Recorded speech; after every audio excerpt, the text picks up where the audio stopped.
сіздер өздеріңіз білетіндей, қазір елімізде коронавирус індеттің өршіп, эпидемиологиялық ахуалдың нашарлап тұрған кезеңі. Бір емес бірнеше облыс қызыл аймаққа өтті. Сәйкесінше сол қызыл аймаққа өткен облыстардың жаңағы мекемелеріне, демалыс орындарына қатаң карантиндік шектеулер енгізілді. Оны бақылап отыратын арнайы мобильдік топтар, орталықтар бар. Өздеріңіз білесіздер, бір жыл бойы осы мобильдік топ күн-түн демей жұмыс атқарып келеді.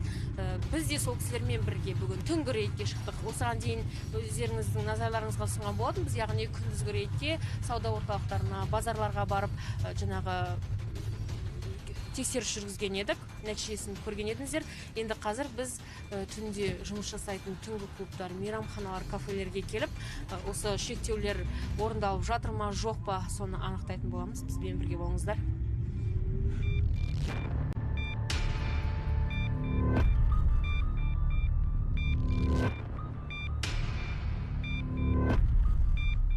Сіздер осы жерге демалуға келдіңіздер ме? Демалуға келдіңіздер ме осында? Жоқ. Ау? Жай тұрмыз осында. Жай тұрмыз? Істеп жатыр ғой жұмыс, иә? Білмедік. Жай тұрмайды ғой адам деген. Бір емес, бірнеше адам тұрсыздар.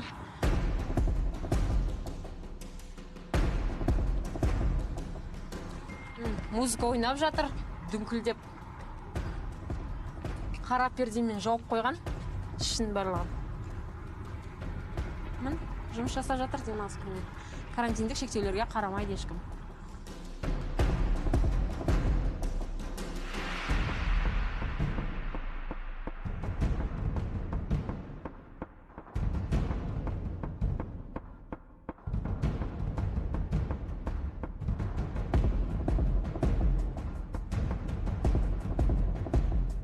Төтенше жағдай кезінде есікті бұзып кіруге сіздерде мүмкіндік болды. Қазір енді олай есікті бұзып ішке кіре алмаймыз ғой, иә?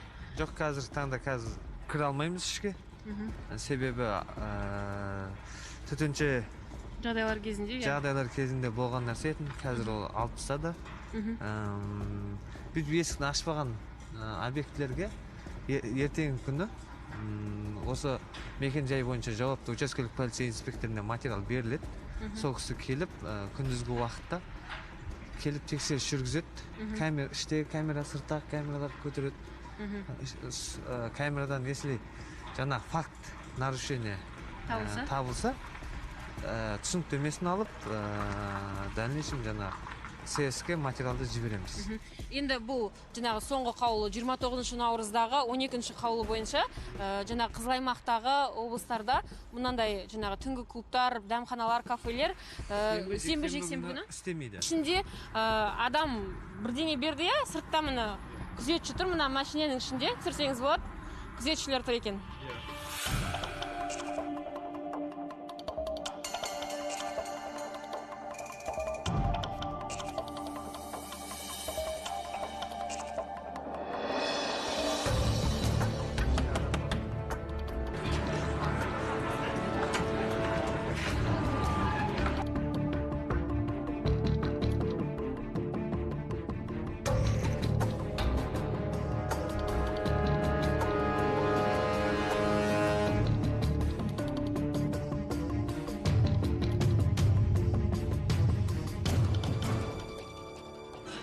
Аспаздың бәрі қашып кеткен.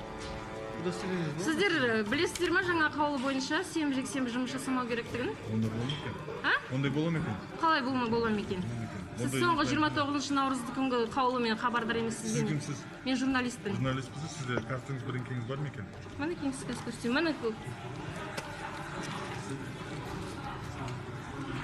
Қазақстан ұлттық арнасының журналисті Сағындық Ботагөз. Все хорошо.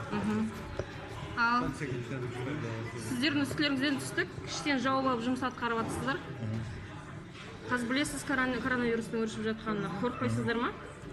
Іште қаншама адам, ешқандай қашықтық жоқ, рұқсат берген күннің өзінде. Сіз заңға қайшы іс-әрекет жасап жатсыз ғой?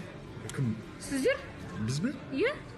Білмедік онда. Қалай? Одан кейін сұрағыма жауап алармын деп ойлаймын. Навряд ли сіздің сұрағыңызға жауап береміз. Жоқ, қашып кетпеймін. Қазір қандай шара қолданып жатсыз? Қазір бұл кісі түсініктемесін аламыз. Сенбі жексенбі күні жұмыс істеу керектігін, жұмыс істемеу керектігін біле ме, білмей ме, оны сұраймыз. және Білмеген күннің өзінде алдыңғы шектеудің кезінде онан кейін жұмыс жасамау керек еді ғой. Кез келген мекеме, кез келген демалыс орны.